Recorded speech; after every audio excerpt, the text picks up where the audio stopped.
Hi, welcome back to the channel, and in today's video we're going to be talking about stress-induced dissociation.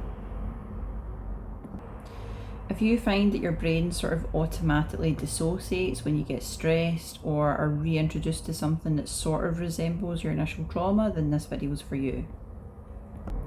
Some survivors, they feel like during stress they sort of just become numb and they can't really make contact or connect with what's happening since their trauma whenever they experience something stressful. I'm going to be talking about the neuropsychology why so that you can understand it, not be freaked out, and most of all, know how to move forward with it. It is important to give a disclaimer that not all feelings of being numb and disconnected is dissociation. There is a context for this. Context is relevant for everything. So I'm going to be talking about the situations when it is actually dissociation that's happening. So dissociation is a natural defense mechanism that we're all capable of, and it happens as a way to protect our brain from becoming overwhelmed with emotions, especially if the situation is potentially life-threatening or traumatizing in some other way. So it shuts down our ability to connect fully with the experience in order for us to survive it and actually get through it. The simple explanation is when we're in a stressful or traumatic experience, our body is flooded with stress hormones. These hormones help us deal with the situation by helping us focus our attention and our alertness in a certain way. However, when this stress becomes too intense or is prolonged for a period of time, our brain will enact this dissociative mechanism to protect itself from harm. So during dissociation, our brain temporarily disconnects from certain emotions, certain thoughts and memories that help create a sense of detachment from reality.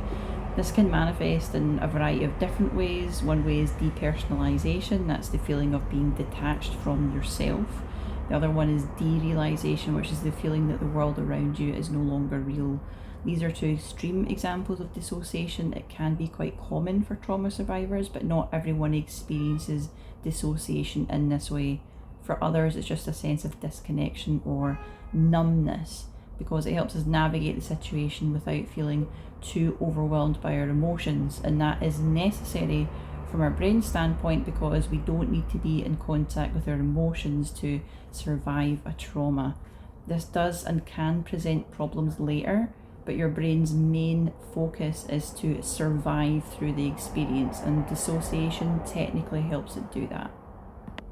Dissociation is something that we all do. It's not just people who went through trauma that dissociate. It's something that the ordinary person does several times a day in numerous different ways. It can be just zoning out, daydreaming, disconnecting in other ways that can be quite harmless. It's not necessarily something that always needs intervention, but for some people, if it happens quite frequently, you lose track of time, you're very frequently feeling disconnected in a way that actually presents a problem for you, then it may be worthwhile thinking of reaching out for help at that point. To summarise, if you dissociate, it's nothing to be ashamed of. It's actually very, very normal, especially if you've been through a trauma.